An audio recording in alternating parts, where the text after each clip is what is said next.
Oh, folks. What the fuck, man? I step out of the house for a few hours and shit explodes? This is why we can't have nice things. I'm just saying. Let's try this again, shall we? This is my third time trying to record this video, and I gotta tell you, kids, I'm starting to get pissed off. It's not easy remembering my jokes. I don't script anything that I do on these videos. I don't do any of that stuff. I just sit down and I riff for 15, 20 minutes, however the fuck long my videos are. And, doing this twice already, I'm like, I'm starting to get mad. I'm a little sun-kissed today. I went out to see a friend of mine that I hadn't seen in about 10 years. Life happens, and we took a hike in the Bosque area of the Rio Grande National Park. So it's I'm part Scottish, so I'm actually light blue until I tan a little bit, and then I turn white, and then I turn a lovely shade of lobster, and then I peel, and I'm just as light blue as before. Yeah, I don't tan at all, ever. Which is kind of a pain in the ass when you're growing up in a state where the standard of beauty is teeny and brown. I'm just saying. So this has been an interesting week. I mean, we got Scott Pruitt finally fucking resigning from the EPA, thank God. We've got a lot of stuff going on, and then this shit hits, and it's like, Jesus fucking Christ, people. I'm gonna shift for a moment. Give me 1 second. Maybe that's a little bit better. So I'm sitting on my bed, in case you hadn't noticed.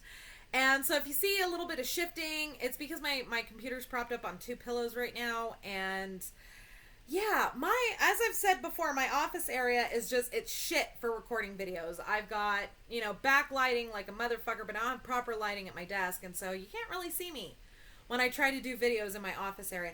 Not to mention it's in the middle it's not in the middle, but it's part of the living room area, and so as a result, you'll hear even more kids than you normally do. And while I know a lot of you appreciate hearing my midgets in the background, it can get very distracting, and I'm distracted enough as it is. So let's go through this. So Zellner dropped a bomb today, and I'm not going to read through the whole thing. I can't do it.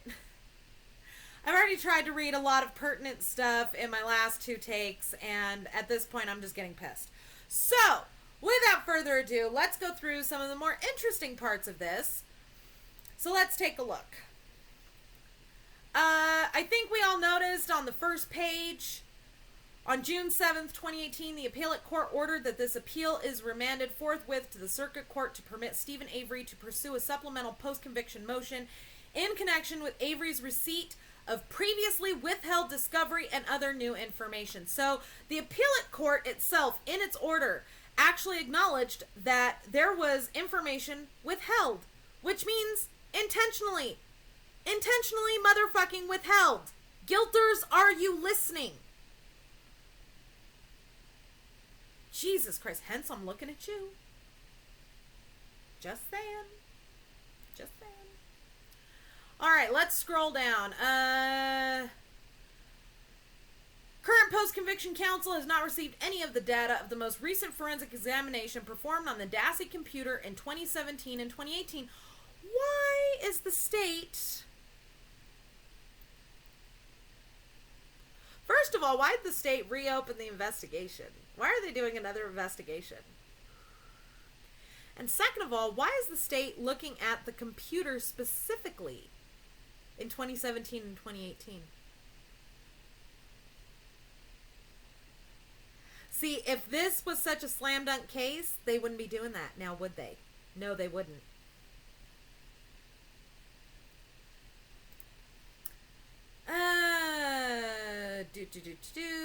Scrolling down, all that shit about Fassbender. Kratz is a slime, we know this.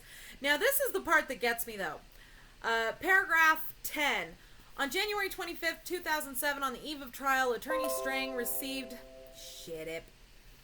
a document entitled Stipulation Project from Prosecutor Kratz. In that document, paragraph R stated, computer analysis of Steve Teresa's and Brendan's computer, Mike Velli of the Grand Chute PD, analyzed the hard drives of these three and found nothing of evidentiary value. Now, further down in paragraph 15, you see on July 31st, 2017, current post-conviction counsel retained forensic computer expert Gary Hunt to examine the 7 DVDs that have been extracted from the Dassey hard drive. Mr. Hunt examined the 7 DVDs and discovered an abundance of violent pornography and created a timeline that linked the majority of the searches for violent pornography to Bobby. Wait a second, I thought Kratz just said that there was nothing of evidentiary value contained in those DVDs. Kratz, you lying sack of shit. You mean that there was nothing of evidentiary value to you and your bogus case. What the fuck is wrong with you? Actually, I'm going to take the stance of Nicolas Cage and Con Air on this and just say a lot. Oh, Jesus. Now, in paragraph 17, it states, paragraph 18, on November 14th, 2017, December 4th, 2017, and March 20th, 2018, current post-conviction counsel repeatedly requested the CD from Attorney Fallon. Paragraph 19, on April 17th, 2018, Attorney Fallon finally produced the CD, which contained 2,449 pages. That's it on that one, sorry. But the point here is 5 months. 5 months it took Fallon to produce that CD and hand it over to post-conviction counsel. Fallon, did you take lessons on how to do your job from Colburn? You fucking piece of shit. Your new nickname is Fallacy Fallon. Hope you enjoy it, bitch. Pardon me while I take a sip of water. It was very hot today, so I'm a little on the dehydrated side, so pardon me.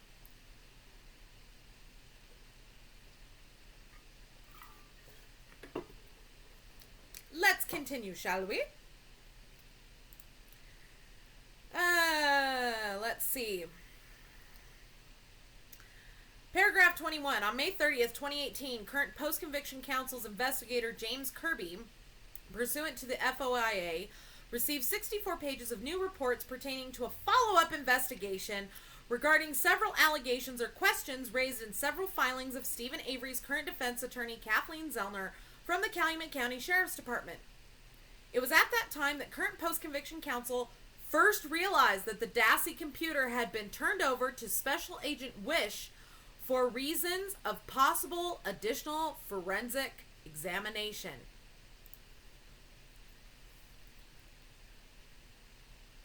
May of 2018, and the computer's been turned back over to the state of Wisconsin for further forensic examination. Why?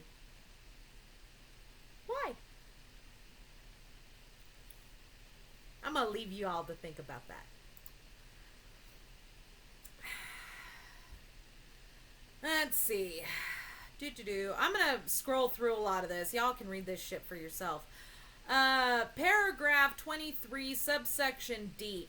The CD contained 2,632 search results for the terms blood 1, body 2,083, bondage 3, bullet 10, cement 23, DNA 3, fire 51, gas 50, gun 75, handcuff 2, journal 106, MySpace 61, news 54, Rav 74, stab 32, throat 2, and tires 2. Now here's the part about that should really disturb you, is the 74 searches that contain the word Rav, R-A-V, as in RAV4.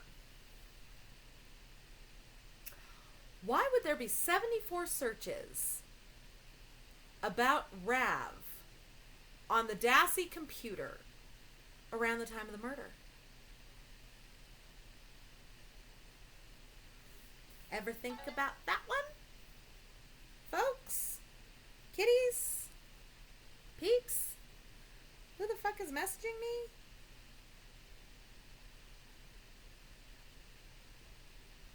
I'll handle it in a minute. Let's keep going. The CD contained 14,099 images recovered from the computer. The CD also contained 1,625 photos categorized as recovered pornography, which means that those images had been deleted and then recovered. Subsection G. A search of the MSN messages reveals communications between Bobby and various individuals who identified themselves as teenage girls in the age range of 14 to 15. Bobby identified himself as being a 19-year-old. The messages have sexually explicit content. Bobby, I know you're up in Wisconsin, but I don't give a fuck where you are. A 19-year-old man requesting sexually explicit images and text from a 14-year-old girl is called pedophilia. You nasty motherfucker. Bobby claimed that the computer was located on a desk in the living room at the time. Now, mind you, okay, let's go back. Paragraph 24. On November 17th, 2017, in a recent interview of Bobby by the CCSD, Bobby claimed that the computer was located on a desk in the living room at the time. When Bobby was asked if the computer was ever located in his bedroom, he stated it was not. However, Bobby's statement is directly contradicted by the crime scene footage taken by Sergeant Tyson on November 12th, 2005, which shows the computer is located in Bobby's bedroom. You lying sack of shit. You sold your little brother up the fucking river because you knew that there was some shit on there that should not have been on there. You lying sack of shit. Bobby, there is a special circle in hell waiting for you, my friend. Oh my God. You know, in medieval times, they would have termed you a kinslayer. Do you know what they did to kinslayers? They meted out the same punishment that they did for traitors, which involved hanging until nearly dead and then disemboweling and then letting you watch your own innards cook on a fire while they're still attached to you, and then drawing and quartering your dumb ass. And you know, I think that's an appropriate punishment for you, you piece of shit.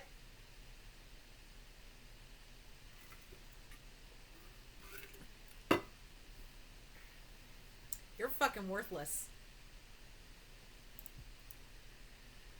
Bobby testified at trial that he was asleep on October 31st until he got up at 2. However, Mr. Hunt has detected evidence that impeaches Bobby's testimony by examining the timeline on the Dassey computer on October 31st, 2005.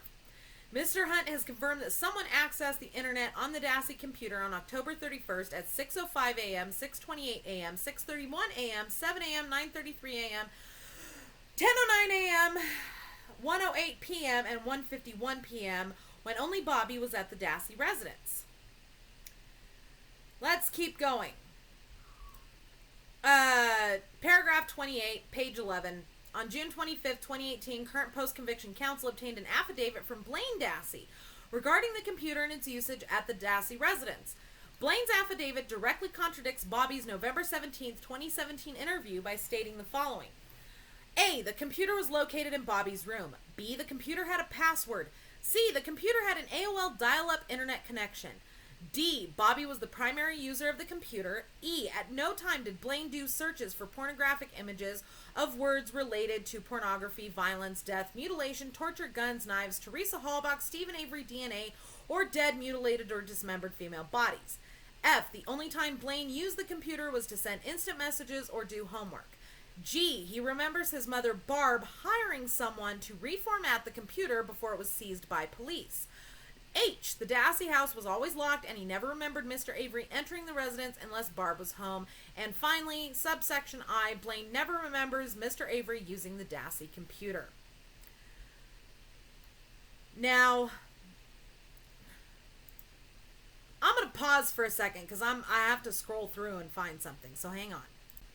Here we go. Paragraph 30, subsection D. The MSN messages on the computer reveal that Bobby identified himself to 14 to 15-year-old girls and engaged in sexually explicit dialogue which involved using a webcam to obtain images of the girls in sexual poses. Now, Bobby, I don't know if you're aware of this, but there's no statute of limitations on child pornography.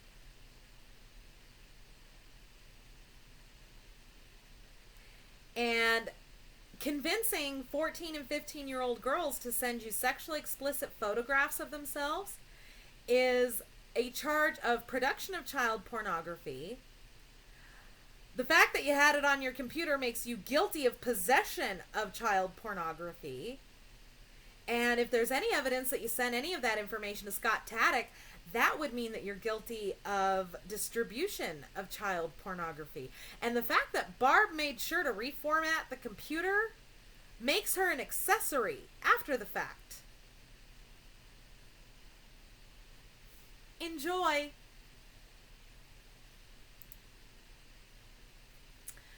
Let's keep going, kids. Let's see. The primary witness for the state was Bobby. During his opening statement, Prosecutor Kratz explicitly informed the jury of the significance of Bobby's putative observation on the date of Miss Halbach's disappearance. Quotation, "You are going to hear that Bobby Dassey was the last person, the last citizen that will have seen Teresa Halbach alive." Now, Porky, didn't you say during the course of the trial to Ryan that even as an unofficial law enforcement officer that he knew to start at the last place that Teresa was seen alive? So if you're saying that Bobby Dassey is the last one to see her alive, why wasn't he investigated? See, your own bullshit comes back to bite you in your giant ass every time. You'd think you'd learn to just stop talking.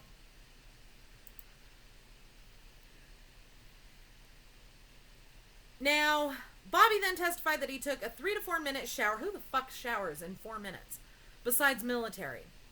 Bobby walked to his Chevy Blazer, which was parked between the trailer and garage, and Bobby testified that as he walked to his vehicle, he observed Miss Halbach's vehicle still parked in the driveway.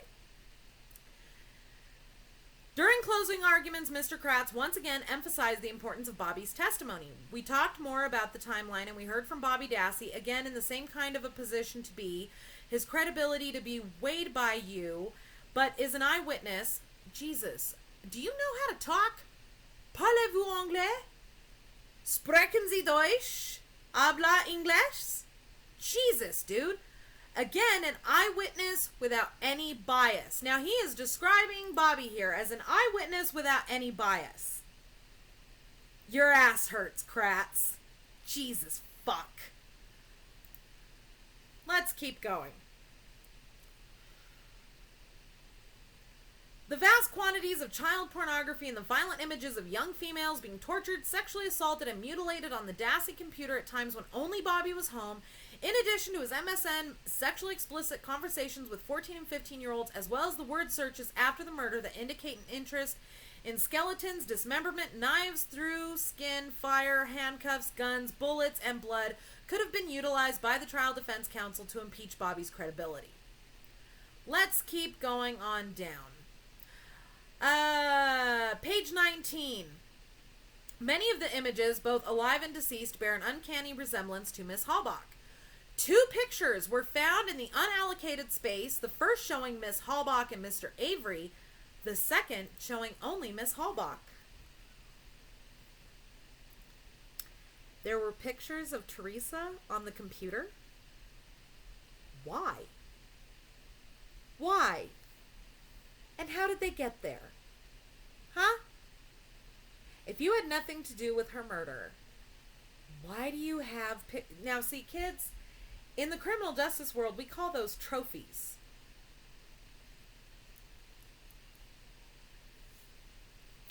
Just gonna leave that hanging in the air. Do with it what you will.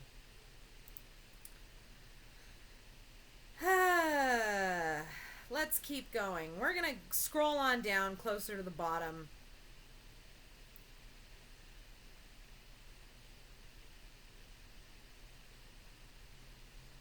Okay. So let's count them down, kids. Let's count down the 13 reasons why Bobby's a toolbox. Current post-conviction has identified numerous inconsistencies in the statements made by Bobby to law enforcement and at trial prior to the discovery of the CD contents on April 17, 2018. Reason 1. November 23, 2005, Bobby was interviewed by the Wisconsin Public Defender's Office. He was asked if he knew that someone was coming to photograph the van, and he stated that he knew she was coming that day. The van was ready for photos, and it was not unusual for Stephen to be selling cars for Auto Trader to come and take pictures. Contrary to the WPDO report at trial, Bobby testified that he was unaware that Ms. Halbach was coming to the Avery property on October 31st, 2005. Additionally, Mr. Avery remembers having a telephone conversation with Bobby around 8:39 a.m. and telling him to get the battery in the van charged because the photographer was coming to take pictures of the van. 2. Bobby frequently commented on Ms. Halbach to Mr. Avery when she would come to the property. Bobby would state to Mr. Avery, "I see that your girlfriend was over yesterday." At trial, Bobby testified that he did not know who Ms. Halbach was when she arrived on the property on October 31st, 2005. 3. November 23rd, 2005, Bobby was interviewed by the WPDO, and he stated that on October 31st, he saw Mr. Avery walking towards his trailer, not Ms. Halbach. Contrary to the WPDO report, Bobby testified at trial that he observed Ms. Halbach pull up the driveway and walk towards Mr. Avery's trailer. Reason 4. At trial, Bobby testified to the following sequence of events. He observed Ms. Halbach get out of her vehicle, take one picture of the maroon van parked in front of his house, and walk within 25 yards of Mr. Avery's trailer door. On November 17th, 2017, in a police interview, Bobby stated that he observed Ms. Halbach park her vehicle opposite his mother's van, get out, and start taking pictures, plural. At that point, Bobby took a shower, got dressed, looked outside his window, and observed Ms. Halbach walking halfway towards Mr. Avery's trailer. Reason 5. November 6, 2005, Brian Dassey was interviewed by the Wisconsin Department of Justice and stated that Bobby told Brian that Bobby saw Ms. Halbach leave the Avery property. On November 6, 2005, reported interview with Brian.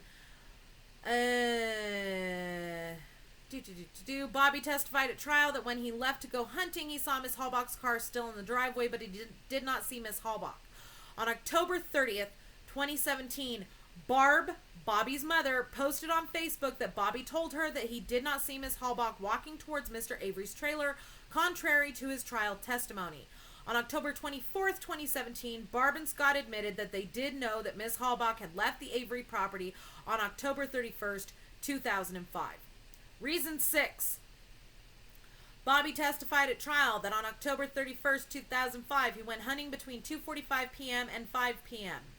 However, he contradicted that time frame in a November 5th, 2005 interview in which Bobby claimed he got home at 4:45 p.m. In a recent interview on November 17th, 2017, Bobby provided another contradicting time when he stated that he got home at 5:30. Most importantly, Bobby's brother Blaine has provided an affidavit in which he described seeing Bobby at 3:45 p.m. driving a greenish-blue vehicle, the same color as Ms. Halbach's, in the area of Mr. Ramlow. In the area, Mr. Ramlow described seeing the RAV4 parked on November 3rd and 4th, 2005. Another witness has come forward and identified Ms. Halbach's vehicle as being parked at the old dam in the identical spot as Mr. Ramlow on October 31st, 2005. You were driving a green-blue car and Blaine saw you? Bobby? Is there something you want to tell Mama? Come on. You can tell Mama. Come on. It's okay. You piece of shit. Reason 7. Bobby stated that he would hunt on the property behind Taddock's house, which was east of the salvage yard. At 3:02 p.m. on October 31st, 2005, Bobby hit off Tower 363X, 5.47 miles west of the Dassey residence. Bobby's hunting spot was only 1.5 miles from Tower 370X. If Bobby was hunting where he claimed to be hunting east of the Avery property, there would be no reason that his call at 3:02 p.m. would have bounced off of Tower 363X west of the Avery property instead of 370. Reason 8. November 6, 2005, Mr. Avery stated to the Marinette County Police that after going into his trailer to leave the Auto Trader magazine, he came back outside and saw Miss Halbach making a left turn off Avery Road. Mr. Avery then looked at the Dassey residence and noticed that Bobby's vehicle was gone. Reason 9, November 9th, 2005. In his interview with the Calumet County Sheriff's Department, Bobby stated that he was more than 2 hours late to work on October 31st. At trial, Bobby testified that he left for work at 9:30 p.m. and started work at 10, but he never mentioned being late on October 31st, 2005. In his November 17th, 2017 interview, Bobby completely contradicted his November 9th, 2005 statement to law enforcement when he said he left for work at 9:25 p.m. Reason 10, November 9th, 2005. During a hospital examination of Bobby, the medical examiner detected scratches on Bobby's back that are fairly recent. In that interview, Bobby stated that his scratches were due to his Labrador puppy jumping on his back. According to current post-conviction counsel's forensic pathologist, the scratches on Bobby's back were not caused by a Labrador puppy and are consistent with fingernails on a human hand scratching Bobby's back. Reason 11, November 14th, 2005. In an interview with CCSD, Mike Osmondson, Bobby's friend, claimed that he had been to the Avery property one time on November 10th, 2005. Mr. Osmondson indicated he was aware Stephen was one of the last people to see the missing girl and jokingly asked Stephen if Stephen has her in a closet. Clearly, Mr. Osmondson's story was fabricated because Mr. Avery was arrested and in custody beginning on November 9th, 2005. Reason 12. At trial, Bobby contradicted Mr. Osmondson's police report and testified that Mr. Avery made a comment to them about getting rid of a body on November 4th. Reason 13. In his CCSD interview on November 17th, 2017, Bobby claimed that he had never hunted on the Redant property in the Manitowoc gravel pit or in the area off Kuss Road and Two Rivers. Mr. Avery had given an affidavit that directly contradicts Bobby's statements and claimed that Bobby frequently hunted in the Manitowoc gravel pit area. Now, kids, here's the thing. Okay? If I've said it before, I've said it a million times. When there are that many lies from one person, they are worth investigating repeatedly.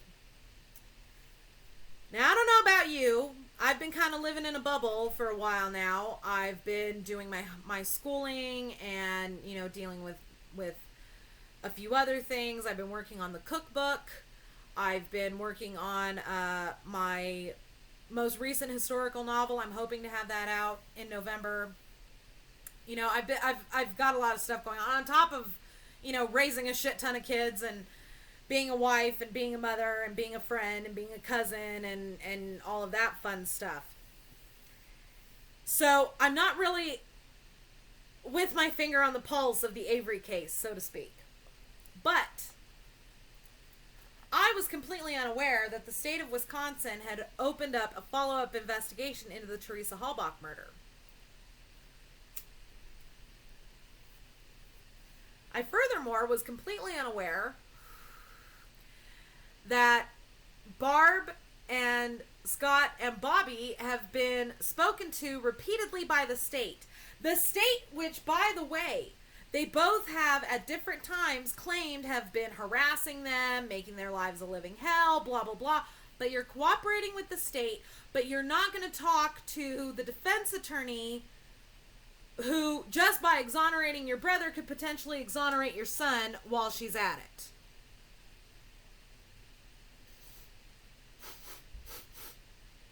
I smell bullshit. Now look, kids. I've walked a very tight rope all these years. Ever since the Avery case broke.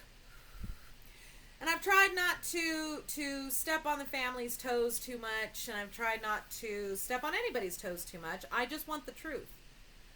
But the time for mincing words and the time for tiptoeing around other people's feelings is done.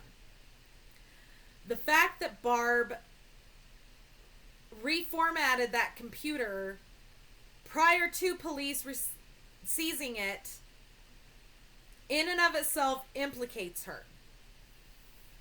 So let me break it on down for you guys. Bobby is guilty of child pornography.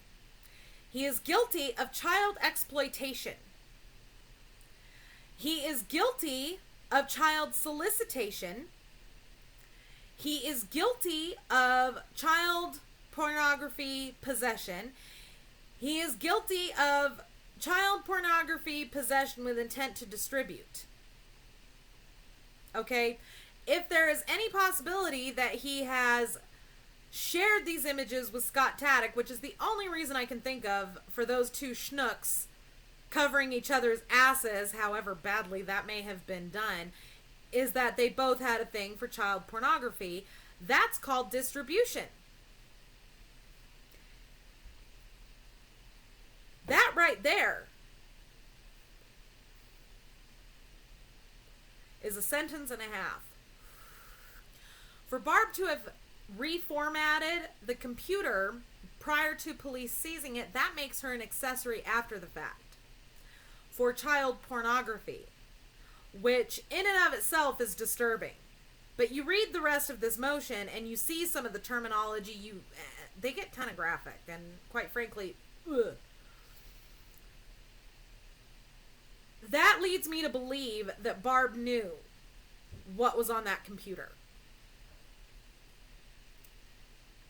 This is all very disturbing. And the fact that there were pictures of Teresa Halbach on that computer before, during, and after the murder, these searches were occurring, yada fucking yada, is very, very suspect. Now, I'm not saying that Bobby did it. I don't know because I wasn't there. But I am saying that he has definitely become a contender for the title of dipshit. So, I don't know exactly what the fuck is going on here. Excuse me. Dry throat.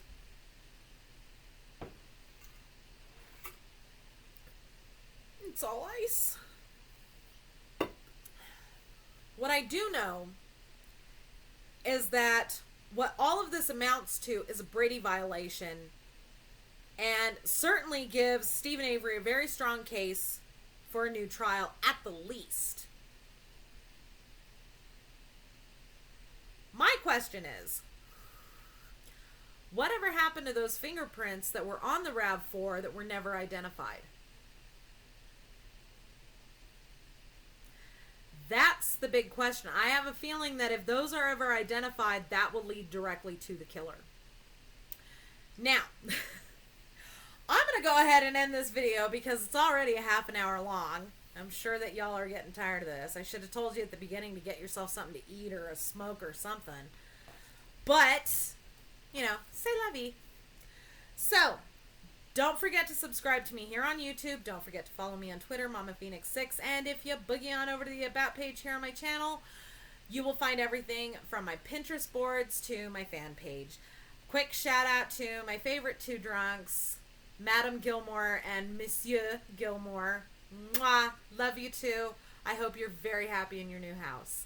Thank you all very much for watching, and we'll see you soon.